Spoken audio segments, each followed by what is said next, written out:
Hi everyone, my name is Kendrick and welcome to another ENFP male interview. Today I get to interview Sharona. So welcome. Hello. So Sharona, can you give us your full type? Yeah, it's double feminine, Ne-Fi, consume, play, blast, sleep. And when you got your results back, what did you think and how did you feel?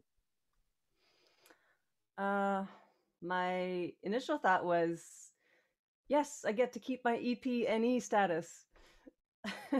So I thought I was an ENTP, and then for a while I thought I was INTP because I had that bit of ambivert, extrovert, introvert going on, and felt the sort of NT pretty strong, or at least the geek stuff pretty strong, and never thought I would be an ENFP because I just never really thought I was like the feelingy sort of ENF typical type, that the MBTI sort of portrays it. So I guess so when I got it back, I was like happy first and like, yay, I'm still an EP and I'm still a skib. And I was sort of surprised, but not surprised about the sleep last because I thought for a while I was sleep last as well. But then I changed it and I thought, well, maybe blast last because, I suck at sort of speaking sometimes.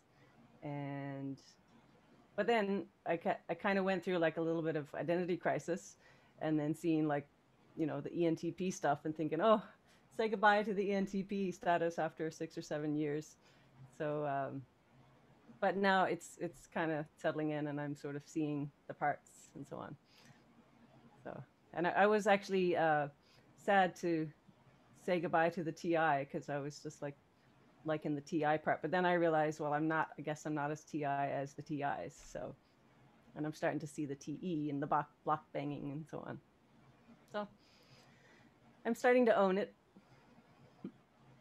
Well, it makes sense that you thought you were kind of like nerdy because you have double activated NT play, right? So that is going to be your strongest animal of all your animals. So let's start with that. So you have NT play, it's a savior and it's double activated. How do you experience it? Oh, that one is double activated. Oh, because of the right. Both are right. I think. Yeah, because it's so The you have consume and then you have play and you have blast. So it's in between the consume and the blast. So whenever you're transitioning between consume and blast, then you're gonna have to hit that play. So that play gets like hit no matter what. So you are play to right. the max. Yeah. So um, maybe you could help me understand that a bit. And I was kind of thinking you might anyway, like when we talk about this. So the NT play, I guess I'm kind of always wondering, like, well, does play always have to play with someone? Do you know what I mean? Like, is it always interaction back and forth, or is it like? Because I know, like, I know my consume, I guess, but we can get to that after. But the play, I'm not really understanding yet, I guess. Yeah, play is like it's like back and forth. It's like ping pong or tennis. Like if I say something to you, you'll take what I say and then add in your own piece to it, and then you give it back to me.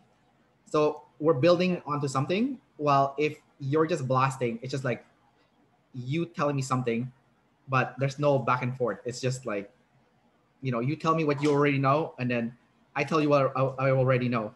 Um, so we're just taking turns lecturing each other. But if it's play, there is like that factor of like we're building something. We're also gathering from each other. We're sharing information. We're also, um, you know, like you can't use play without gathering. Because play is attached to NE or SE. So you're gonna be gathering something new. New. The keyword is new from the person you're talking to. So and Mm. uh, and there's a fun aspect to it too, where you're like joking around, having fun. So that's essentially what play is. Now, NT play specifically, it's problem solving with a tribe, or like, so for example, if there's like a problem and we need to fix it, then we'll use our play to kind of like solve that problem, and we'll brainstorm together until we come up with a solution.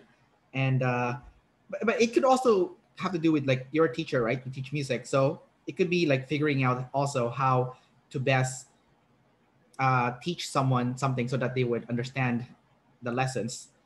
And Yeah. it's also really good for hiring people, because then you're trying to figure out, okay, who's the best person for the job. So you're like so it's always like figuring things out, but figuring things out with people, or figuring Or, people out.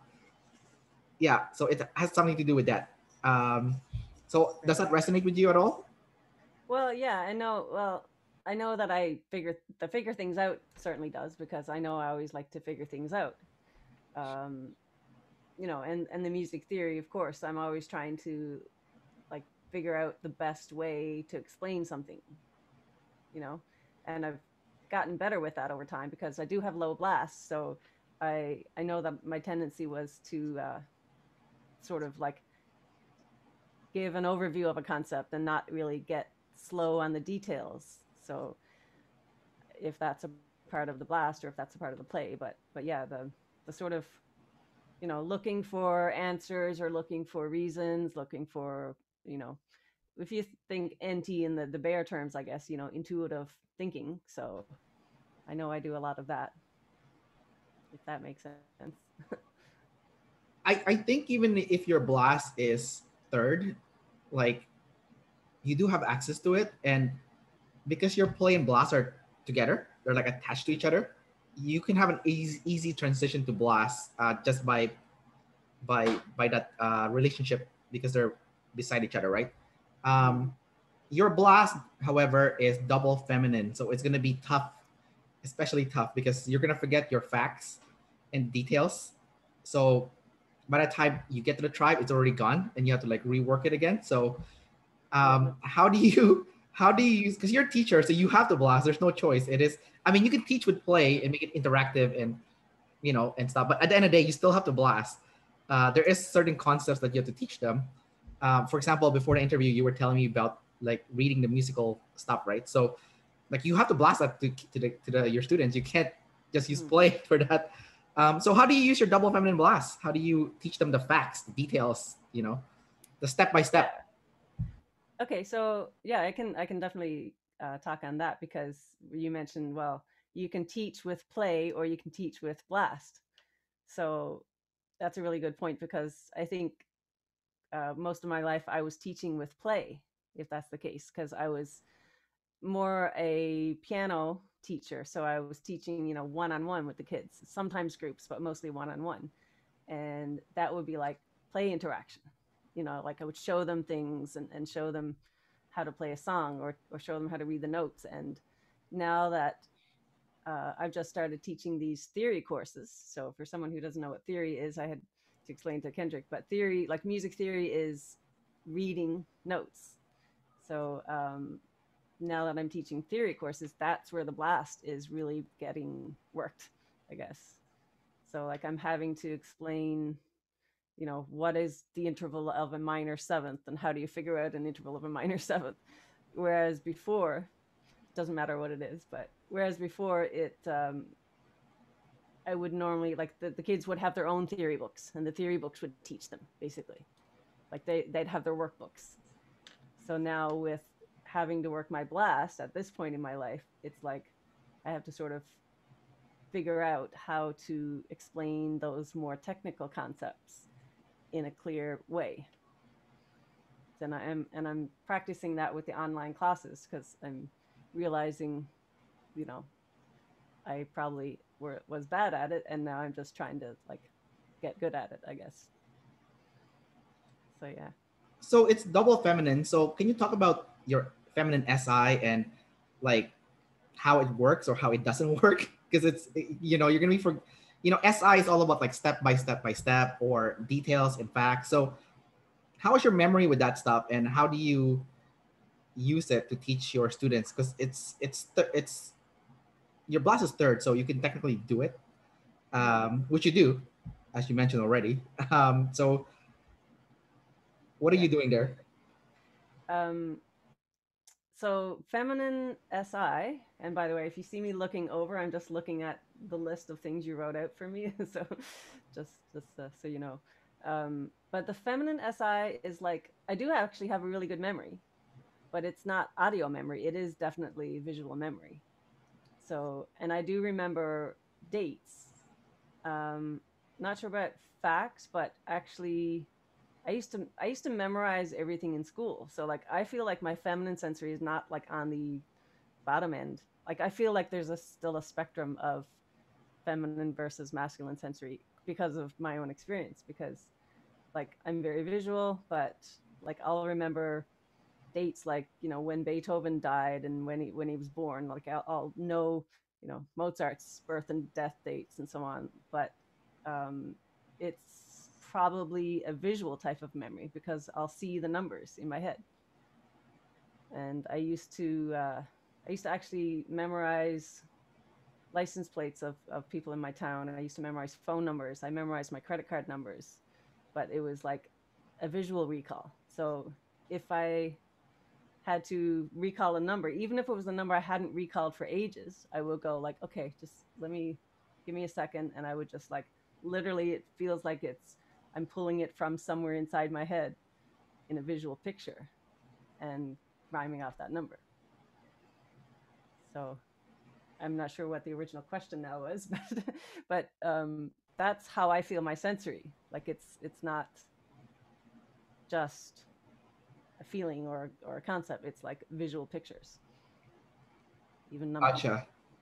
Um, the biggest thing I noticed with you since I start when I message you on Facebook, and also right now when we started doing the interview, is how info dominant you are. Like you are so info dominant. Like you're checking on your screen to make sure that you know all the questions and stuff. You're double checking the dates, the number. So you are like super info dominant to the max. Um, and I've always found that to be very interesting when someone has feminine sensory, but they're info dominant, because I've always thought to myself, okay, how is this person remembering anything? Because they're going to be obsessed with making sure information is accurate, but then their sensory is feminine. So how are they going to remember anything? Wouldn't that drive you crazy? But it seems like for you, it's working in a different way. It's like it's visual, and you just have a reference that you're using right now clearly. So I think that it seems like that's how it's working. But how else do you see yourself being info dominant in your life, where like you're making sure that information accuracy is very important? For example, does it bother you when someone lies to you? You know. Um, I don't think so much. No, because I haven't had that many circumstances in my life where I've kind of realized a lie. You know, there's been no real tidal waves of people lying to me, and you know, I don't think I would. I mean, I don't know because I haven't had the full on experience, but I don't feel like it's a horrible thing if it would happen. Like it's not something I would say like, oh, I would be so upset if someone lied to me. It's just not something that's in my arena, I guess. Gotcha.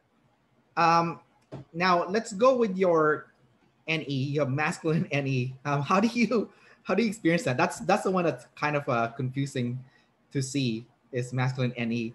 Um, yeah, let's hear your experience with that. Well, I'm still processing all this stuff, so I don't know. A few people have commented actually since I got my typing. There was a few comments in some of my threads, and like they were saying, "Oh, you're." I think Nathaniel actually mentioned your swirling Facebook banner, which was like a gold swirling looking lion or lioness, I guess, since I'm a girl. So he's like, "That's so masculine and E." So I was like, "Okay, I guess," but that's just me. So that's I don't know how he got that from that, but anyway. And then someone else, just a friend of mine on Facebook, was having a conversation with me and saying, "Yeah, your NE is really apparent." So I don't know. I experience it in just sort of always observing, I guess, and always sort of intuiting, always sort of that's cliche words, I know, but always kind of like just wanting to know things and how things work. Um, I've got a little story I can probably tell, but or a couple little references. Like I don't know, like I feel if it's the sort of observing intuition thing, um I know for one small example, like if someone on Facebook, for example, will post a picture of something and all the comments are like, well, you know, picture of their kid or something. And the comments are like, oh, she's so cute and she, you know, she's very pretty. And, but then I'll look at that picture and I'll see everything else in the picture and I might notice something interesting and I'll be like, oh, like what about that thing over in the corner or you know, I want to know why she's eating kiwi with a spoon or something because that was another example where that was a specific. But like I'll notice things and I'll just sort of make a story out of it, if that makes sense. Yeah, kind of. I don't Um, know. what about your pattern memory? Are you pretty good at remembering patterns and concepts? Like if you read some like a book, for example, and they were teaching a specific concept, would you remember the concept pretty easily? Um, I think so. Yeah, and I definitely know that. Yeah, because so the thing I was going to say about the intuition thing, about few years ago, maybe in 2012 or so, I went through this massive NTNF consume period. Um, Basically, just kind of like my what I call, you know, my spiritual awakening sort of period. And I went through some dark stages and sort of like just questioning life, reality, and so on. And I just went through this. Like when I say massive, I mean massive. Like the biggest learning spree of NF that you could ever imagine. That's what I went through. So I literally learned everything from, well, it started off with, I think, exercising and yoga, because at the time I had moved back to my mother's house for a while. I just went through some dark times and I just said, I want to go home. I just want to get out of where I was and just go home and relax and just heal, basically. So it started with yoga because I was also playing The Sims for like 16 hours a day. So I was like sitting in the chair for all day, literally. And so I started with yoga. And then from that, it went to meditation. And then from that, it went to like tarot, astrology, numerology, um, everything. And then aliens and conspiracy theories and like the whole gamut. And I was just like a little, like a little squirrel. More, more, more. Give me more. I was reading everything and just consuming like crazy. So if that's masculine any, that's pushy right there. Yeah, it Yes. sounds kind of like that because it's pretty aggressive the way you consume that stuff. Even you playing The Sims for 16 hours in one day, it's pretty aggressive also. Um, okay, now your NE is connected to your FI, so it's really double activated, not double activated, double masculine NF consume, right? So it your consume is going to be very aggressive. Like when you're consuming something, you have like a fuck off face, you know, like maybe I'm just guessing, like, you know, because you're just like so uh immersed into that consuming experience that everything kind of flies away because it's so aggressive, right? um you kind of gave some examples already, especially with the Sims, 16 hours a day of playing Sims. So, um, but I noticed people with who have you know, masculine NE or double masculine consume, like you get really obsessive over concepts or things in general. Would you say that happens to you? I mean, you kind of talked already about your NF journey, but would you say in general that you get really obsessive over things or um, hobbies? Yeah. Yeah. Like new things I'm learning, I guess. Yeah. Like The Sims at that time was like my relief as well. So I was like totally into that. And then, um, well, like with that whole journey that I said, like every concept was just like a few months at a time. Like when I say I went from this to this to this to this, it was like, okay, I'm now obsessing on whatever it was at the time. You know, if it was tarot cards, I was like buying tarot cards. I was reading, you know, following all the people on YouTube, buying books. I've got several books in my, well, many books in my one of my bookshelves, and Kindle books. You know, like it was an obsessive thing for those few months, and then I would just sort of slide into something else. And then it was like buy books again, Kindle books, watch all the YouTube, follow everyone, Twitter, Instagram, just everything, and hours a day at it. So when you were doing those gathering, you said you did it a few months at a time. So you didn't channel change right away. You deep dive on that subject first before you channel change. Um, so what I'm starting to see now with masculine NE and feminine NE is the speed of the channel changing. Is that masculine NE's channel changing is not as quick as feminine NE, and it's also more in depth when you do consume the information, because feminine NE could be like grab, grab, grab, grab, but they might not go as deep because I've seen myself do that personally with feminine NE. It's like I'll grab a bunch of shit, but then it's not like unless my FI was really, you know, really into it, I would not deep dive on it. But for you, um, it seems like you did it for everything. Like you deep dive for everything. So not only did you consume a lot, you consume deeply also. Yeah. Does that sound pretty accurate for you for like how you're doing Totally. things? Yeah, totally. Yeah. Yeah. And it was deliberate. Like it was, well, not a deliberate change, but it was deliberate learning, you know? And I don't know. I guess it pinged off my FI because yeah, I was interested in everything I consumed, um, and every topic just flowed though. Like I sort of would think about this after the fact. After I went through these few years, it was like it was a really cool story for me. It was like, wow, that was an amazing time, and I would look back through my Kindle books.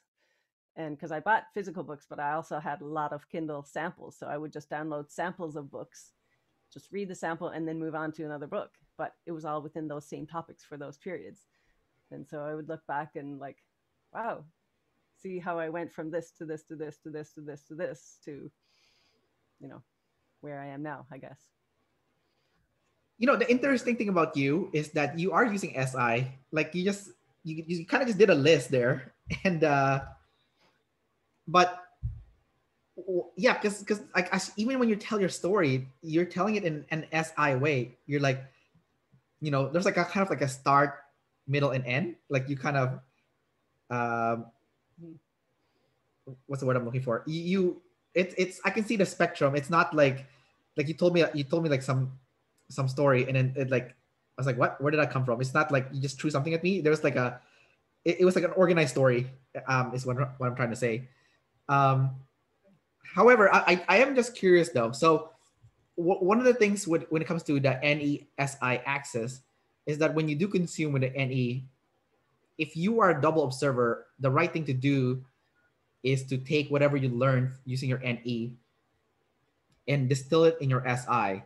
And basically, a good example of that is, let's say you read a book, then you would have a piece of paper, and you would be able to take whatever you read in a book and have like a step by step system on a piece of paper with a conclusion or a result. Like it would give you it would have a real life um, result, like that's tangible.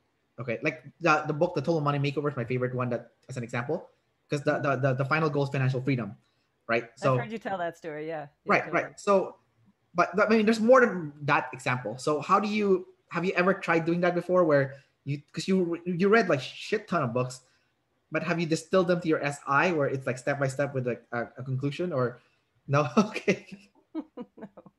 Well, that's the demon SI, right? So the thing is like all this stuff. So the cool thing is too, like when we refer to the connections or the patterns, like I could read something in one book and then connect even just a sentence or a concept or a paragraph in that book, and I could connect it to something I might have experienced like 10 years ago or something else I read, and I'll think, okay, this is how this relates to this, but the person, I think it's the same concept, but the people are explaining it just in their own way, and I think it's the same concept. And same with like theories of theories of reality. Of course, I went into what some of the other topics was like flat Earth, the holographic Earth, and reality matrix. I went the whole gamut, but like theories like of reality, I could see how someone's theory, quantum physics and all that, Nassim Haramein, and I'm throwing at things here, but like his concept of reality could connect to someone else's concept. And I'm thinking, okay, yeah, I see how that relates. And that could be a similar thing, but it's just sort of explained.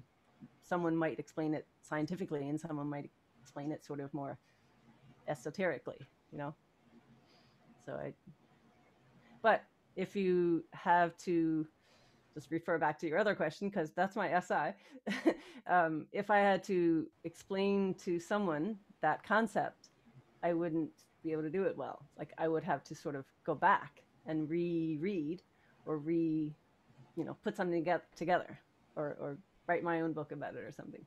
Like I wouldn't be able to be like a real TI, I guess, and say, well, this happens, or like who's the Neil deGrasse Tyson, I guess. Yeah, Neil deGrasse. Yeah, I wouldn't be able to any like him. That's for sure. got it. Well, at the very least, at least you know where you got your information from. Like you can cite the source. So even if you can't explain it, you can go to the source and like show the person which book it is and maybe which chapter in the book you got it from. So at the very least, you're not like full of crap and making things up. You actually got it from an actual reference source. Yeah. The interesting thing with the NF and ST, so the NF consume and ST blast axis is like the NF is kind of like the finish line. It's like the purpose, your like life mission, your life purpose. But you can't get there without the ST, right? Without the steps. So I don't know if you can relate to this, but as an ENFP, then finding your purpose is not going to be the hardest thing. It's figuring out how you're going to achieve your purpose. Would you say that that sounds about right, or is that something that you struggle with? Yeah, totally. Yep. Definitely. Like all my life, I knew I was, a musician. I knew I was here to play piano, play music, and um, that I was here to teach. Like even when I was 7 years old, and my teachers, I would be asked, "What do you want to be when you grow up?" And I would always say teacher. And I think a little later on in my life, I thought, um, how am I going to be a teacher when I'm just like, I'm horrible at speaking and I'm horrible at explaining myself. And then I was kind of always the quiet one, not really the shy one, because I didn't really feel shyness or fear of people, but it's just everyone else just talked more than me. So I always wondered, how am I going to fulfill this life mission of being a teacher? But then I realized, like, as I went through life, like all this like, exploration that I do and all this learning, and I gained so much learning and experience. And then I'm realizing, okay, that is my mission to eventually get there from here, or get there here from there, whichever. But to get, to now I'm sucking at blasting right now, but to know my purpose in my first part of my life and then sort of turn it into the blast, like gain all this knowledge and then throw it back out in a clear way. And that actually relates to sort of the teach learn aspect. Like if you read the Law of One books, which someone out there might know, I'm not sure, but the Law of one of the concepts of sort of a person's journey is to teach learn, teach dash learn. So, or learn teach learn teach. So you learn and then you teach it, and then and the vice versa. So my whole mission is like learn, and then give back and fulfill my life mission by teaching what I've learned. Yeah, that's great because you're balanced with that consume and blast. You're not like just going all in into one. You can Mm-hmm. balance it. I mean, it's skewed towards consume more than blast, but you still have enough that you blasted, which you do for a living right now as a music teacher.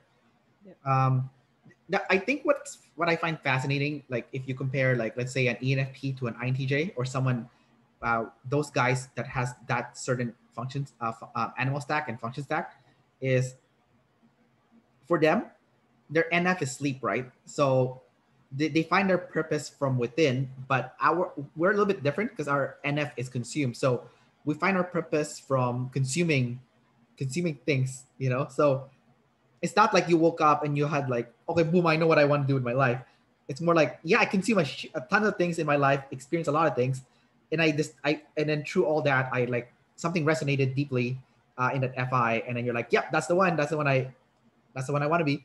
That's my purpose, you know. So it's a little bit different. Um, but then the weird thing though is, you know, the stereotypical ENFP, their biggest weakness is being bored, right? Like they get bored easily. They don't like anything that's monotonous and boring and repetitive. But that's what ST Blast is. It's boring, repetitive, and monotonous. So, you know, with that contradiction happening, the ST Blast will get you to achieve your purpose, to reach your purpose, or at least work towards your purpose. Mm. But the journey is boring. So how do you feel about that? You know, like knowing that the journey is gonna be boring, it's gonna be repetitive, it's gonna be doing things over and over again, even if you don't want to do it. How do you how do you feel about that? So that's a good question because actually I was thinking about this today. I think it relates. So I am right now, I'm like, in my late 40s. So I've had a lifetime of stuff that I've done and experienced. So I feel like I'm in my third function right now, right? And my third and fourth. So like first part of my life was like NEFI, explore, observe, consume, do what I want, be a rebel, do whatever the fuck I want, sort of thing. And now, and the organization, the SI, the planning, the everything else was, and the blast was kind of not there yet. But now, sorry, my lights are flickering too. But now I'm in. So I've passed through those stages, and now I'm in. What is it next? Blast. Yeah.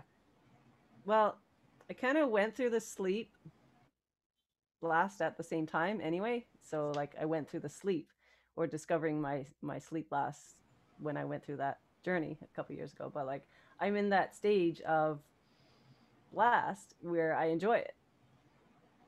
Right. So like I actually enjoy the ST because it's like relief. It's like finally I'm getting my shit together. Right. Yeah. So so a lot of people see the SI in me, and you even see it now because I'm trying to speak clearly, and I do sort of have this thing. I don't know if it's a natural thing or something I developed, but I do always try to come back around to the point of the story, but that's like a conscious thing, right? Like it's like, okay, I'm somewhere else. I went off on a tangent, but what was the original question? And then I'm going to come back around.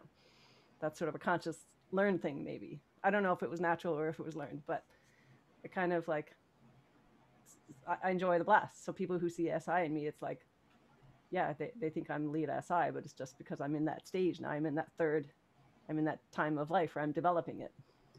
It almost sounds like, you know, as an ENFP, you like the new, right? And then the SI is now the new. Because you the other stuff is boring now because you've like done it too much. You're like, ah, it's boring. Let's go. This one is new. This one's interesting, which is the SITE, right? So that's Yep. like what's fun for you right now is blasting and teaching and the facts. Yep. Um, let's go with your last animal, SF sleep. Your sleep last. Yep. What kind of problems have you had with your life? Like, have you had health issues? Because SFs, a lot of people who are SF last, like sleep last, tend to have like health issues. Would you say No. no, you've been always good with health wise? Yeah. SF blast. So it's not ST blast. Okay. SF sleep, SF sleep. Sorry. Right. Okay. Yeah. ST blast. Yes, that totally makes sense. But SF sleep. Uh, I don't know the SF part, but like I know the sleep part. I've been like totally healthy my whole life. I no health issues like whatsoever.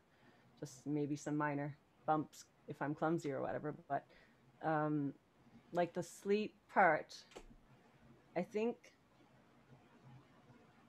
I think I was thinking about this today too, thinking about our interview. I have to go back and remember what I was thinking about.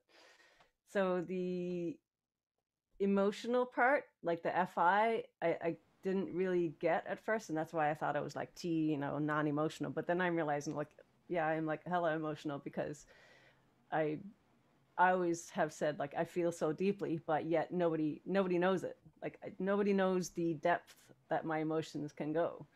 And like I've had like most of my tidal waves were emotional tidal waves, like relationships, and I think it's because of that MFI.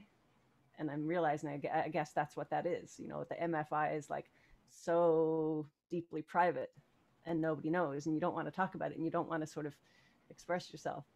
So, like, I think the sleep part was those kind of tidal wave crashes that I've had where I've had to process the emotions. Like, I've gone through so many deep emotional crashes that I couldn't process. And then I had to go through that sleep period.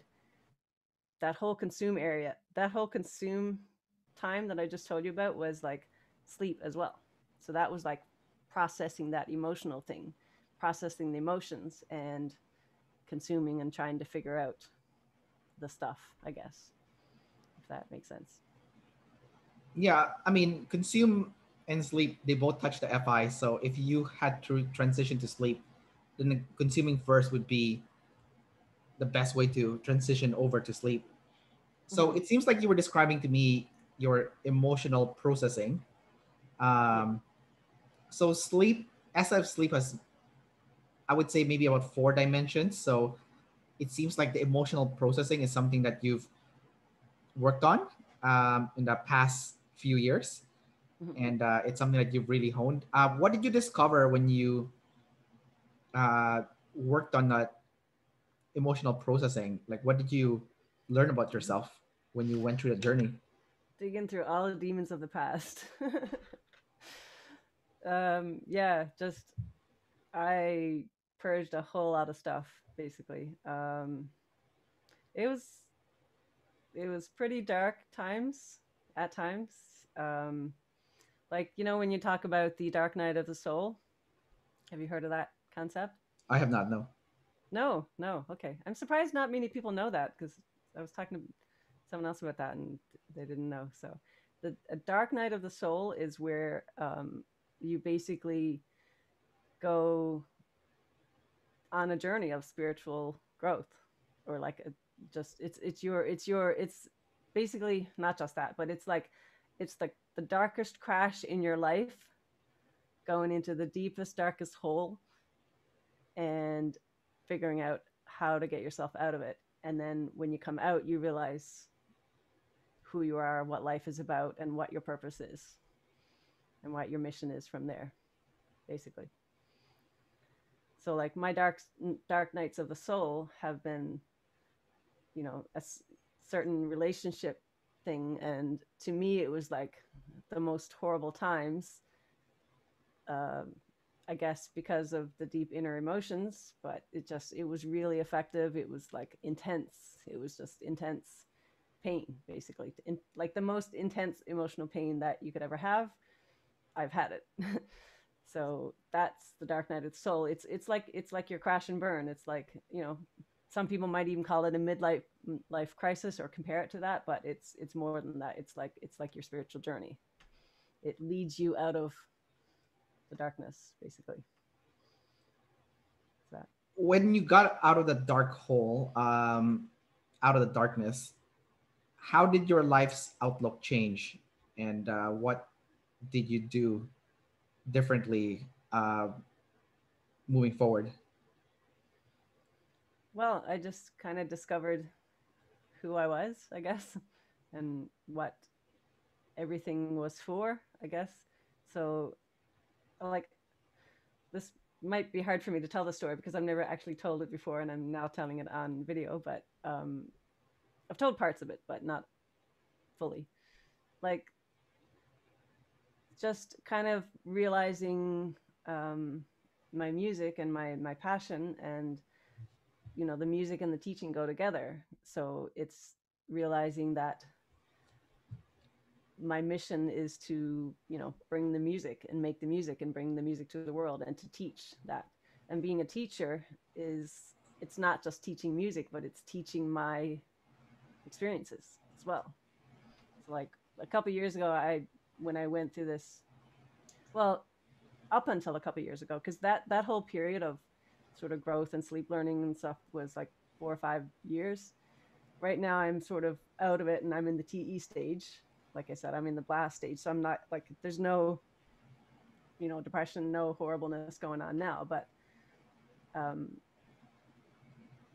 it was like just realizing the teaching is not just music, but it's like I said, teaching my experiences and maybe even teaching, spiritual stuff at some point in life as well. It's like being a spiritual teacher. Because I've had a lot of conversations with people about things too.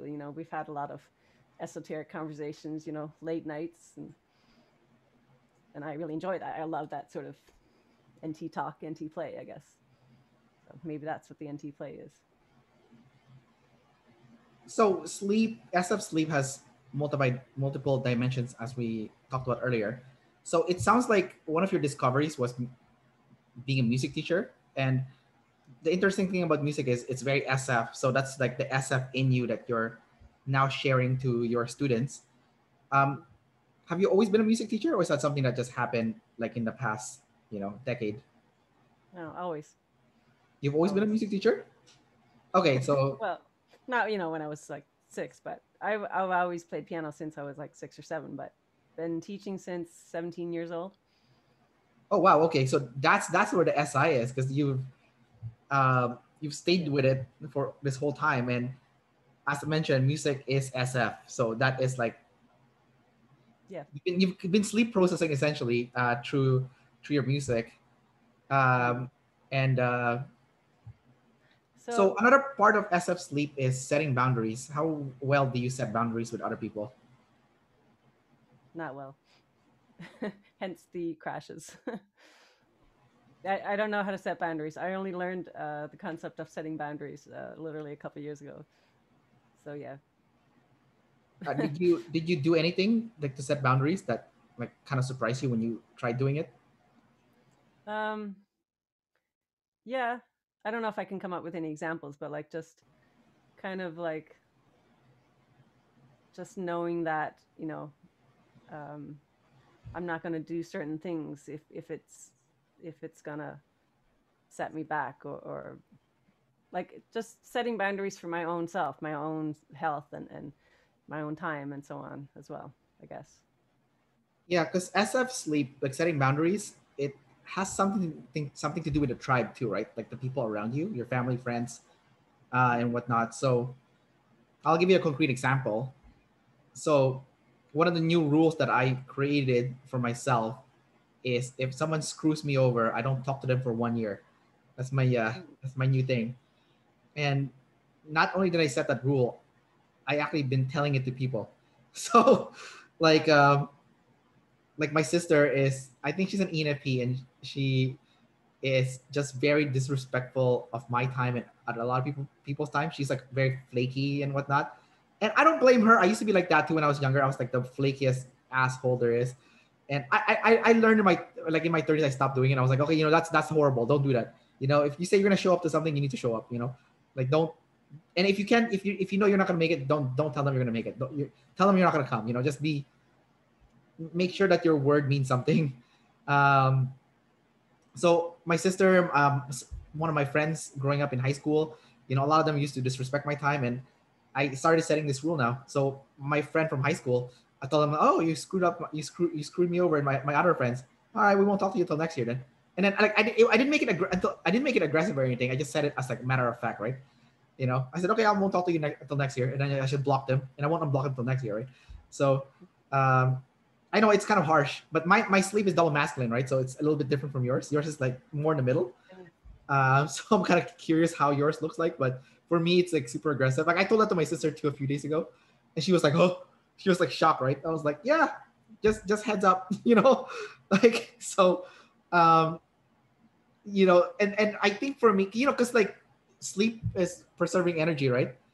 And I felt like whenever another person would like waste my time or disrespect my time, that whenever it happened, I would go into like a deep emotional like hell, over it, because I feel so disrespected. It feels like so pissed off. that I would be out of energy from all that emotional emotional turmoil bubbling up. So when I finally like have like an automatic response to when someone does that to me, it kind of felt like, oh, it felt better. Like I didn't lose as much energy. Like I'm like, oh, I'm okay, like Yeah. emotionally okay. And then like this sounds horrible, but like I made like maybe this is the very definition of FI and SI together. So FI is like your friends, right? The people that's like part of your life. And so I made a list of all of them. And then I kind of looked, it's like, okay, which one of them are toxic, you know? And then I cut out all the toxic ones and actually told them I cut them out. And and then some of them freaked out, obviously. And no, but when I did that though, I noticed that I felt a lot better. I did make some mistakes along the way. I did cut out some friends that after I did it, I felt so horrible. Like I felt so bad. Like I really missed that friend. Like I'm like, oh my god, this is a treasured friend of mine. I miss this friend so much. And I did go back and repair the relationship. Um, Yeah. so I'm curious if you did, if you've done anything like that where you've like, you know, not cutting people off because you don't have double masculine, Yeah. fleet. Well, I mean, so more often people have cut me off than me cutting people off. So I've had other crashes and instances in my life where I've just lost friends because of some strange reason that I didn't understand at the time, because like it's like, what the heck just happened, or what did I do, or what did I not do? I think it was more of a fact of what I did not do. I did not sort of fe with them enough, or I didn't sort of connect with them enough, and that was the problem. So um but I've had a girl just cut me off like in the recent year, actually in the past year, and I she had done it several times before, and I took her back, kind of thing. Like months later, it was like, okay, yeah, let's hang out again or whatever. But then like this last time, it was she cut me off for some stupid comment I made on Facebook. It was not even like it wasn't even like a dig to her. It was just a comment. But I think the way she felt, it was like her inferior TI got offended, because she always would call me a know-it-all, and she would always like adore me for being a guru, like, you're my guru and you're my spiritual guru, and I admire your intelligence, and you're so fucking smart and all that. And I hope she never sees this video, because she'll know. But then like this comment that I made just maybe seemed pretentious to her. It was not to me. It was just a comment, and she took offense and just cut me off. And I I said, okay, cool, good. That's good. I'm sort of relieved, and I don't need to deal with you sort of having done that before. And I said, I'm not gonna talk to you again. Don't even try to come back, because I'm done. And then turned out months later, she messaged me and said, hey, I'm sorry. And I was like, nope, sorry, I didn't reply. And that was my boundary, I guess. So it was like, I'm not going to take that anymore, kind of thing. So if that's an example of setting a boundary, SF way. Yeah, no, it sounds exactly like you setting boundaries with someone. Um, I think it's interesting that you mentioned to me that you said that you're the one that got cut off. I wonder it's because if you are self above tribe, like you're an EPIP, right? So, like the common trend is, the one who are more EJ puts up with the IP's bullshit, and then it gets to the point where they can't put up with it anymore, and then they would just leave, right? Um, but your type is a little bit different though, because you're double activated with a tribe, so you're actually very balanced. So it's a little bit weird that that it would happen to you, as you mentioned. Yeah. Because yeah, even if you're selfish, you're not the most selfish type. You're like maybe like 51-49, in that spectrum. So Well, but I would have been selfish, in the first part of my life. I was, right? okay, so the you serving the tribe thing didn't happen till later on. It the first half of your life you were pure selfish. yeah, because think about, well, for the most part, yeah, I guess just, I do what I want kind of thing. I'm doing, I would like um, get ready really slow, and everyone would be waiting on me. If we had to go to school or church or whatever, it'd be like, oh, Sharona's the last one. Everyone's waiting on her, kind of thing. Sorry, my throat is dry. Um, what was the question again? Well, did you stop doing that though? Like, Oh yeah, so first part of my life, I would have been perceived as selfish. So, but think of when you say double activated TE, it's third, right? So that's why I was saying like earlier about, okay, so I've gone through the NE, I've gone through the MFI where it's like all in on the self, and now I'm in the third stage. So I feel like for me at least, all of those parts have developed. Do you know what I mean? So I wouldn't have had access to the double activated TE earlier in my life when I was more selfish. Do you know what I mean? well, you have play second though, so you've had access to it since you were a kid, like pretty young, because you have two Hmm. saviors, right? So, uh, But that was more NT play. But yeah, I don't know. I mean, I've been working for jobs, so I was thinking about this too. Like I've been in the workforce. Like it's not just music teaching that I've done. I've worked in, office jobs, accounting jobs. I've done, you know, I've worked a lot. So I think the TE at that point would be just working with people and block banging with people and creating forms and working. I did accounting work as well. So oh, that's very ST. Accounting is very yeah, ST. Yeah, there's yeah, no N in accounting. It's no. pure. Yeah. but I could do it because I had the skill for it. But still, like, my pure joy would be just you know freedom and creation. So Right. I can still do the book stuff and the TE stuff, but it's not my happy place, I guess.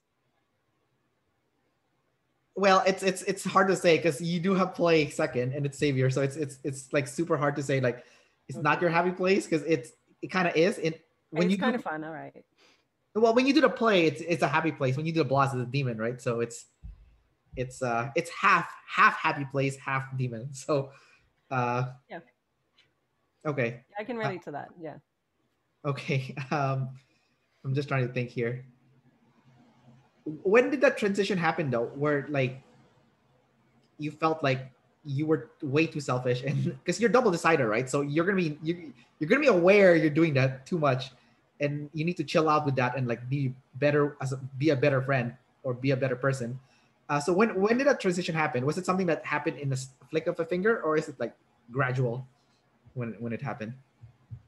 Um,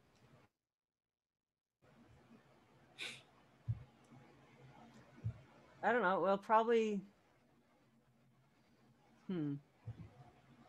Maybe like around late 2000s, 2008, 2009. I was in a band and I left that band, and I was working on my albums at the time. Um, so I'm a performer too, so not just teaching. You're I'm a everything. performer. Yeah, performer, singer, songwriter as An well. So I've accountant. got, yeah, right. I know it's so weird. Um, I've got like 3 albums on iTunes.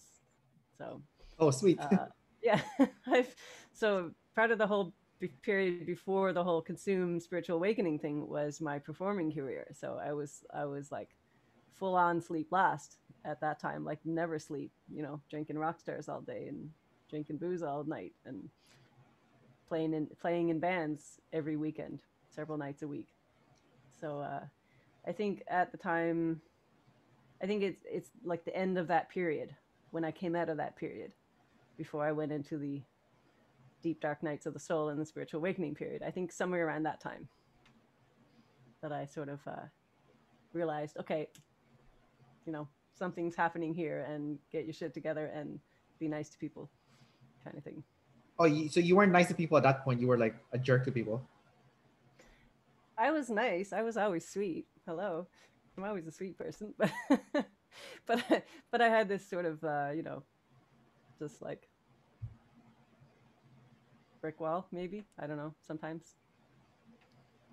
You know what I mean? Like I was like yeah, always like Oh, you friendly weren't and you weren't authentic with people, you mean, or? yeah, I guess so. Like I wasn't like a bitch or anything. I was like always nice, but sometimes that would come out, but I was not authentic, I guess. Yeah.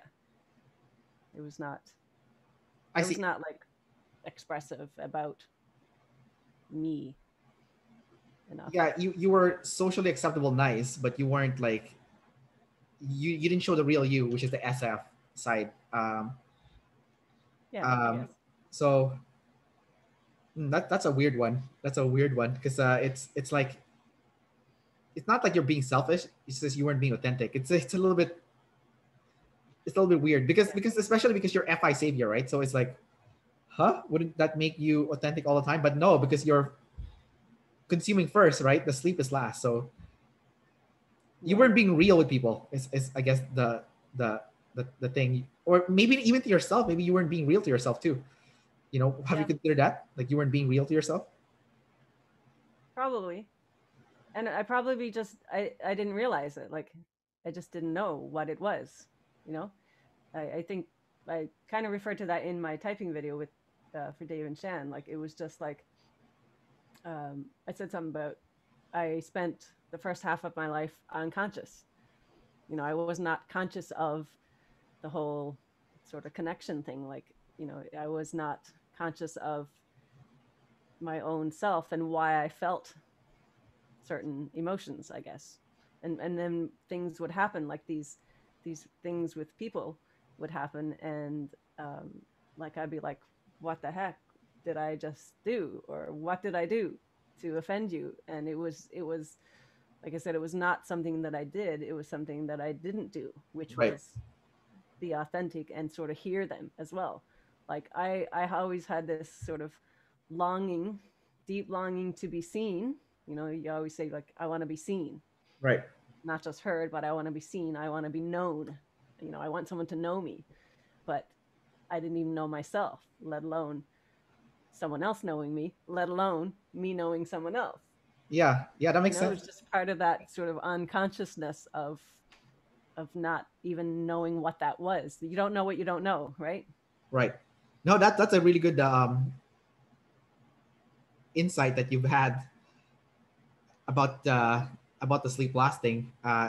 Yep. I think for me, when I was in my 20s, I hated it when people complained, and I just like couldn't stand people kept complaining. I'm like, ah, stop complaining. There's always a way you can get out of the problem that you have. You know, um, it wasn't until like my late 20s when like I set out on my own and like experienced a lot of hardship in life, like having only enough money to pay 1 month's rent and having no job and like you know working in a job where if I don't make a sale, I would have no money for rent or no money for food. And like when I went through all those hardship, that's when I learned true empathy. So like later on, when people would tell me their stories, instead of like just brushing them off as like a whiner, I would actually take the time now to like listen to their story and determine first, okay, is this person really just whining or is this person really suffering? And Mm-hmm. and I don't think if I went through that dark period, I would not be able to have that like empathy that I have now, because I would not understand. I would not know. Yep. Um, Yeah. That's kind of the FI, I think, rather than the FE, because you know it's you relate to someone if you feel it yourself, right? right. And like that made me realize, as someone with FI, is like the more bad things that happen to me, the more I can be an empathetic person. I know it's kind of weird. It's like a weird thing where like you kind of want bad things to happen to you so you can empathize with people, right? Mm-hmm. Um, That's so you yeah. said that. That's it. Yeah, go ahead. Uh, no, I was probably gonna just make a point to that, but go ahead. That's fine. Well, you said that you lived your first half of your life unconscious. That means you were only using your saviors then, because your saviors are essentially done in an unconscious state, right? You're like, you can do it all day, it's fun, blah, blah, blah. Yeah. When you were in a band and playing music, drinking booze at night and whatnot, did you enjoy that lifestyle? Oh yeah. Of course. Best Um, time of my life. would you ever want to go back to that kind of lifestyle again, or that's like a phase? Would you say? uh, no, probably not. Not now, because as an NE, it's like, okay, been there, done that. Let's move on and do something new. So, I wouldn't want to go back to everything that it was. Like, I do miss performing. I haven't been performing because I'm just teaching now, but I do miss playing live. I miss my musical buddies, of course, and all my musical friends because I moved away as well. I used to live in Newfoundland, so I miss home and the music sometimes, but I Wait, don't want to go back where do you to live, by the way? Are you Canadian? Canadian. Yes. Oh, okay. Oh, we're both Canadians. That's funny. Yeah, Um, I'm in Ontario. oh, you're in Ontario. Okay. Okay, cool. I didn't know you were Canadian. I was like, oh, I'm talking to a fellow Canadian. Cool. What? You couldn't tell my accent? Huh? Oh, No. I was a little bit suspicious. I was like, she doesn't sound American for some reason, but okay, whatever. I'll just, whatever. But, Yeah. okay. So but yeah, I wouldn't want to go back to everything that it was because that's where a lot of the darkness was as well. So, but Okay, so if you move back to Newfoundland, that's where darkness was. That, like, Newfoundland. pretty much. In But it's here Ontario, too. It's everywhere. sorry? It's everywhere. It's darkness is not a place. Darkness is a when. Oh, when? When was yeah. It's like because the darkness can be anywhere. It just follows me, and I have to keep getting rid of it. I wonder if that's the feminine SI that makes you say that because me and my youngest, me and my two sisters all moved out from our home. Like I live with my girlfriend now, and my youngest sister lives with her roommates, and my other sister lives by herself. So we never change our address though. So we occasionally still go back to our mother's house to pick up our mail and stuff. Mm. And we all said the same comment whenever we would go back is that this place has bad energy. It has bad vibes. It feels poison just like stepping in, and like staying Mm. there too long would make us become infants again. Like I even remember I've already moved out before, but I moved back home briefly because I was in a transitional period. Like I took a year off to go backpacking, and then when I came back to Canada, I moved back to my mom's house because I was trying to figure out what to do next, right? Yeah. And then after like just 6 months, I was like, I can't take this anymore. I'm leaving, you know. But I didn't like lash out because before when I moved out from my mom's house, the first time I moved out, I just ghosted my mom. I just disappeared. Like she went to Vegas, she came back, I was gone. And then the second time I moved out, I lashed out at her, right? And then the third time though, it was a little bit different. It was calmer. It was like, hey, I'm moving out, you know, I'll come visit once in a while, but yeah, you know, so it's like more of the mature way of moving out, not like being an infant. But I did Mm. notice though that time when after I came back from my 1 year of backpacking, that I became an infant again. That 6 months, like I became like a child Kendrick, and then my sister also was acting like a child also. And because the moment we all moved out, because I started having a fight with my sister all of a sudden, but then when we moved out, we were fine. So we're like, there's something about that home that has all those emotional triggers that made us act like infants and like a bunch of Yeah. dumbasses. So um, you said darkness is not a place, but I felt like a place can be dark. True. And you left Newfoundland for a reason, which is a place that had the darkness. Mm. Uh, I but, left it to leave the darkness. Yeah. but how do you feel now that you're in Ontario? Like, do you still feel like obviously the darkness will never fully go away. There's always gonna be like lingering parts of that, and the shadow will never completely leave. But because you're not there really, you're in the shadow of the darkness. You're not in the darkness itself. How do you feel about that? Like, do you feel a lot lighter as a result, or do you feel like because you're still in the East Coast, right? So it's still not too far from where you were. That the No, I'm shadow is not still there. I'm not in the East Coast now. Ontario. Ontario's kind of the East Coast. I mean, No. the people, as in Vancouver, we call you the East Coast, but whatever. Oh, Ontario is not East Coast. Okay, people in Vancouver think you guys are still the East Coast, but okay, Okay, well, Eastern. Okay, I know what you mean. Eastern Canada. Okay, whatever. You're still in Eastern East, Canada. Okay. more East, Easter. But yeah, no, like it's not like I'm in. It's not exactly like you described. It's not like I'm in the shadows. It's like a new darkness. It's not it's not the same darkness following me. Oh, It's like I moved here and then other shit happened kind of thing. oh, I It's see, I see. like Newfoundland, there was like a pile of shit happened, and then I moved here, and oh well, all the new shit happened. So it's like new darkness, new battles to fight to get past. New, but see, it's all good. See, I love my experiences, and this is the great thing about my journey. It's like every new experience, every thing that I go through, every trauma, every dark night of the soul I go through, it's like a brand new flower blooms, and like it's a new pile of learning, and it's a new experience. And when I come out of it, it's like, cool, I learned so much. That was fun. What's next, universe? So would you say bad or good? They're all good experience regardless. Just because you can learn, the bad will teach you something important, and the fun ones are just for fun. So would you Yeah, say, okay, yeah, yeah. Like the bad experiences, like even if I'm crying sometime about something or whatever, like stupid, if you know, if I'm crying over something stupid, or even if it's not stupid, but like I could be just in this bout of depression and crying, and then like I'll just stop for a moment and go like, oh, isn't this fun? You know, like this emotion that I'm feeling, this, I'm being human and I'm feeling emotions, and this is kind of neat. And so all right, so let's, you know, step outside of it, let's move on. Okay, let's get back to life again. I wonder if that's like a sleep lasting.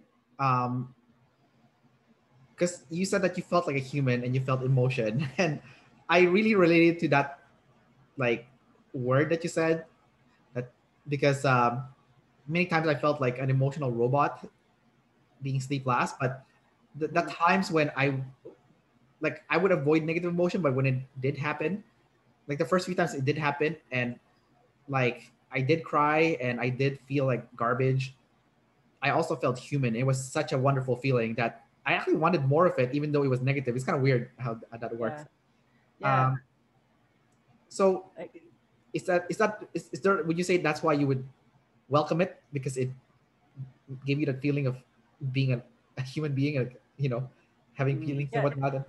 I could tell you a lot. I could tell you a bit more to that. So like, you know, it's just, I think the emotion where it's so dark or so deep inside me that I don't let it out, and then when it comes out, it's like, oh, that's a relief, and it's cool to feel it. Otherwise, it's, you don't feel it. Otherwise, you don't feel anything. And also, the like the period I'm going through now, yes, I'm totally in a great stage of life now, and like since last year, like uh, things have really, really turned around. So I'm really in a good space. But every now and then, because I'm in work mode and I'm in TE sort of blast mode, but it feels to me like life is kind of flat right now. It's like there's no high ups, there's no downs.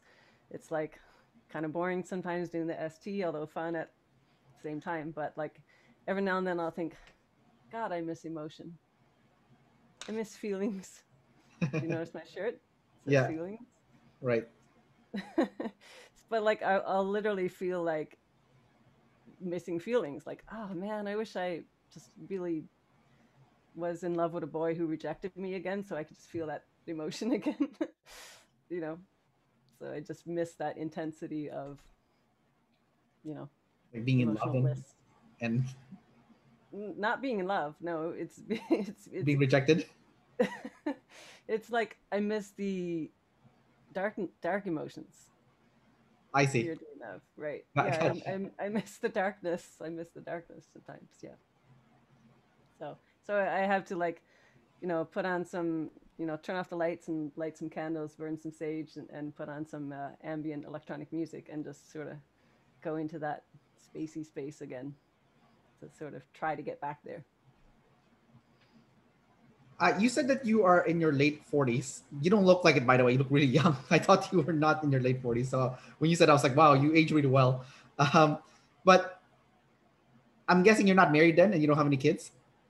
Mm-mm. Yeah, okay, that's probably that's probably why you, because That's why there's, yeah, no wrinkles or stress lines from children. Yeah. yeah.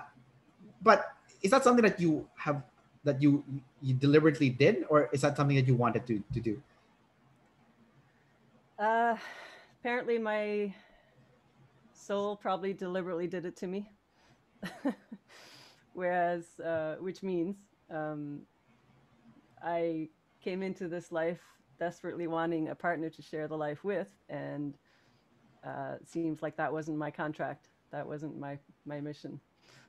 My, my mission was to just go through all these experiences and learn, and then teach from that. My mission was never, it was never to settle down early with a family. I never wanted kids anyway. So I know that I never wanted kids because I didn't want the karma of kids. But like, I still wanted someone, but apparently that wasn't the purpose. That wasn't my destiny, if you believe in that. Well, not yet, maybe, because if you don't want to have any kids, then you can pretty much date at any age, right? You can be like 80 and still have like, like a Yeah. partner, right? So, Yeah, okay. which is cool. Like, it's it's fun because I'm free, and yes, I can be a kid and do what I want, and I don't have to like take care of children and stuff like that, and a husband. But at the same time, like, I just don't have that soulmate partner, right? Right. Which is why some of those, I've had some of those relationship crashes where I thought, oh, maybe this is the one, and he's not. And well, maybe this is the one, and he's not. And then eventually I just get to the feeling of like, okay, well, that's not the mission the universe had, or I set for myself when I came into this life. It's not really, it's part of it. Like, part of it is to sort of experience it and learn from it and teach from it, but it wasn't the mission, at least yet, to settle down with someone, you know. When you were dating, were they long-term relationships usually, or did you like skip around really quickly? um there was a couple long term, but they were like what I call the unconscious stages. There was like a couple 6-year relationships, but Wow. like the first one was 6 years, but it was just kids. Like, we were in our 20s in college, and it was just a nothing relationship. It wasn't really like we were living together, I think, for a while, but it was just, partying and drinking and just, messing around. So that wasn't really a substantial relationship. And then the next one was good. We were settled down, but again, it was still on the surface. It was still surface level. It wasn't like what I long for, which is like a total soul connection. So not everyone wants that. It's if you're kind of like kind of wondering what that is, it's like it's not for everyone. Some people are just happy to be that sort of partner, but I'm type of person that wants a real, you know, soul connection kind of thing. Are you chasing after the intensity of the relationship, or are you, or what? Because like a soulmate would kind of deem that it's always engaging at all times. There's no lull or whatnot. There's no It, emotional. I mean, it it's yeah, more like we're both people are on the personal growth journey, basically. okay, Because yeah, because I'm on the personal growth journey, and so are you, because you're interpersonal personality, right? You are in a sense as well, but like someone who's just really on the spiritual personal journey, growth journey, wants someone who's also sort of in that mode, or else it's still surface level. so from Right? what I hear from you, basically those long-term relationships that you've had, those partners that you've had, they kind of just existed. They didn't have any lifelong personal goal when it comes to growth and being a better person. It was just like, I exist, I'm gonna have some fun, or I'll just get by, and that's good enough. And for you, it's Yeah. like there should be more, but for them, there's nothing more. Maybe low NF, I don't know. I don't But know. Well, it was just, it was just that time, it was like 20 years ago. So, but like, right, the first one, like I said, we were just kids, yeah. college kids. We weren't like kids today. Like, like the 20-year-olds today, they are totally more self growth minded than we were back 20 years ago. Like, we didn't have all the resources, so we just weren't conscious of it. That's what I mean. I wasn't conscious. I didn't have the Right. resources. That makes sense. Right. Yeah, that makes Yeah. perfect sense. Yeah. Yeah, because I'm pretty sure if I told any of this stuff to like my aunts and uncles, they would have no clue what the hell this is, Right. because this is Yeah. it's like foreign during that time period. Yep. Um, yeah, that's interesting. All right, I have a few more questions for you, Sharona, and then we'll wrap up the interview. First one is talk about being a tester and visual. Yeah. So the visual is um, kind of like I mentioned before. It's like picturing, just remembering things visually. For one, remembering music. So if I memorize music, I can picture the notes on the page, kind of thing, to help me memorize it. Um, Also, like I am a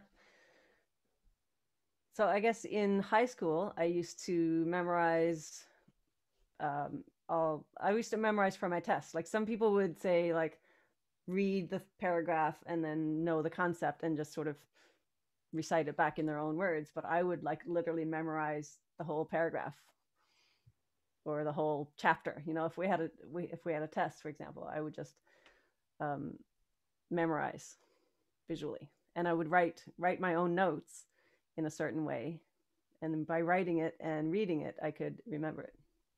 So that's one. Um, I'm creative too, of course, and I like graphic design a little bit and layout and design and so on. So yeah.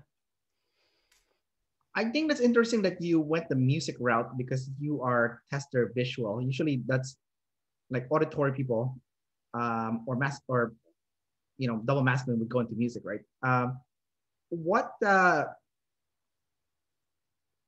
How did you develop an ear for music when you're not auditory, right? I mean, everyone can do everything, of course, but like the audio kinesthetic or kinesthetic audio would have an easier time to develop it, I would guess. Um, But yes. so Well, sorry. no, I'm just curious, like, okay, so how did music become your thing and like became your expertise? That's like the area of expertise that you have. Yeah. So, well, funny thing though, because I do have a really good ear. It's just audio for me is not my learning mode, I guess. Like Okay. as a musician, I'm like I have an excellent ear for picking up music, and actually the reason why I went into piano lessons when I was 7 years old was because I at 6 years old I learned to play "O Canada" on the keyboard on the piano just from hearing it, and I picked out the notes myself by ear. Wow. Right. So and then my mom said, oh, okay, she's talented enough, she's ready now, let's put her in piano lessons right now. Nice. So yeah, and I would always sorry, I'm just getting comfortable. We've been chatting a while. um so I would always be able to pick up songs by ear. Like I learned when I was like 15 years old or whatever, I learned the entire Van Halen Jump keyboard parts plus the keyboard solo entirely by ear from a cassette tape. Wow. And just rewinding back through the cassette tape and pick out the rest of the notes, and I learned the entire song by ear. So it's not that I can't do that. It's just like my learning. Like if you had to teach me something auditorially, if that's the right word, I would just like probably blank out sometimes, and I would not get it unless I read it myself. It feels like you had like the masculine extrovert intuition like guide you a lot into like knowing like what the pattern was like, and then because you're a tester, you just experimented and until you got it down. I don't know if that sounds about right, but that's what it feels like. What's happening? Yeah, yeah. Like I'm the kind of person who um, I have to start something too. Like I have to like if I'm going to do something, if I'm like wanting to do a music chart or a form or something for my students, I can't really process that beforehand about what's going to happen. It's just I have to go into it and do it to make it happen, and to just start that. Try it out, I guess, sort of thing. Right. Um, you're an EP, so you have the "don't control me" syndrome thing happening. Like, so how do you deal with like the fear of being controlled or being told what to do? Uh, which I've probably mentioned a couple times, like I do what I want kind of thing. Um, I hate having a boss. I hate working for other people where they tell me, um, like I hate working in retail. For one, I have done that a few times, but I there was one instance not too long ago where I worked a retail job, and I had actually a supervisor in my department, and that was just not fun for me. And I wanted to sort of do either what I want or tell them what to do. I didn't want to be sort of managed, I guess. But I was always rebellious too. I was like, the black sheep of the family. I was the youngest kid. I was the craziest one, and just, you know, did what I wanted again. But just, I broke rules. I stayed out late at night, and I hung with people I shouldn't have hung with, and my mom couldn't really control me. So I like how you mentioned your mom. I guess your mom's the IJ or the one that takes the IJ role in your family. um, I don't know. She's pretty open minded. She's pretty cool. So she became cooler as I became an adult. But at the time too, there was religious things too, because I grew up in a religious family too. So I think that was part of it. So Makes sense. Um, all right, Sharona, do you have any last minute questions for me before we wrap up this interview? Looking at our list, I don't think so. Well, maybe talk about the info dominant, or did we talk about that info dominant thing? Yeah, we talked Or, about info or dominant, like yeah, like you double check it. Like we're both info dominant, but and we're not energy dominant, so that's kind of like our problem. It's not okay, so the energy. So what I was wondering is the lack of energy dominant means that I think this is what it means. You can clarify. It means like you don't, you're not conscious of your energy, or you're not trying to preserve the energy, right? you might be aware that your energy is dropping and you're exhausted, but you still don't hit the brake. You still keep going. Right. So yeah, I can totally relate to that, because I am the type of person who will just like go and go and go and go at a task, and like my back is hurting and my neck is wrecked and I'm like exhausted, and Yeah. I'll still be like going and going until it's done, and I'll finally get some rest Yeah. when I have to. Yeah. Yeah, because since the pandemic started, I'm with my girlfriend like 24/7 now, pretty much, because she's working from home, and I do notice her like she just goes to the couch and like bundles up and takes a nap, because she's energy dominant, right? So and she'll keep doing that. She'll like take a nap here, take a nap here. I made to my right, I have a stretching room that I made. I have 2 exercise mats, and I'll see her take her blanket and like sleep in the exercise mat, and like so she's just like you know refueling her energy nonstop throughout the day. Yeah, I I'm can. like, I'm not doing any of this. I'm just like, like she probably took 2 naps already. I'm still like getting things done. So, uh, I'm busy. I've got papers, I've got books to read, I've got yeah, tabs open. exactly. Yeah. Yeah.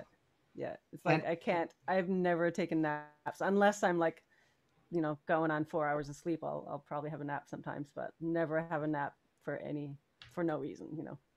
I've tried it before though. I took like an afternoon nap for like 20 minutes or like 90 minutes, and it did feel really good. And I always wonder to myself, I'm like, I should probably do this more because like after I wake up, my mind is sharper.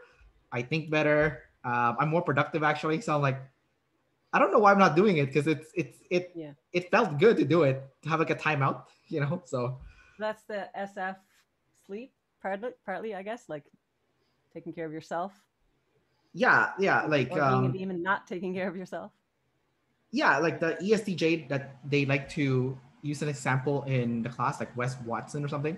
Like they said that he's like jacked to the max, right? And it's all about health for him, and he sleep last, right? And Hmm. he's the healthiest guy in the world, and you know, and it kind of like makes you think because like I've been to that point before. I got really fit at some point, like in my late 20s. I got really into fitness, and I got like super fit. I was like 9% body fat, and yeah, it felt really good. And I was like, at that point, I was like, wow, I have a lot of insecurities, but the way I feel about my body is not one of them. And it's like, it was just like so empowering, you know? And I've gained weight since then, but like, I always like think back, I'm like, I need to get back to that strict routine of Yeah. eating healthy and working out that I was doing before. Cause, you know, that seems to be like the key to success is doing that shit, you know?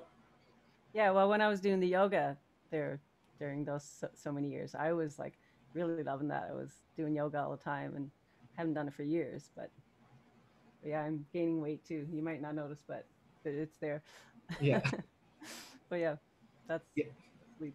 Okay, so that's what sleep fast people need to do then, or like SF sleep, work out, Hmm. eat healthy, take naps. You know, Yeah, like those three. got it. All right, Sharona, thanks for doing the interview. We'll see you around and take care. Okay, thanks, Kendrick. Bye. See you.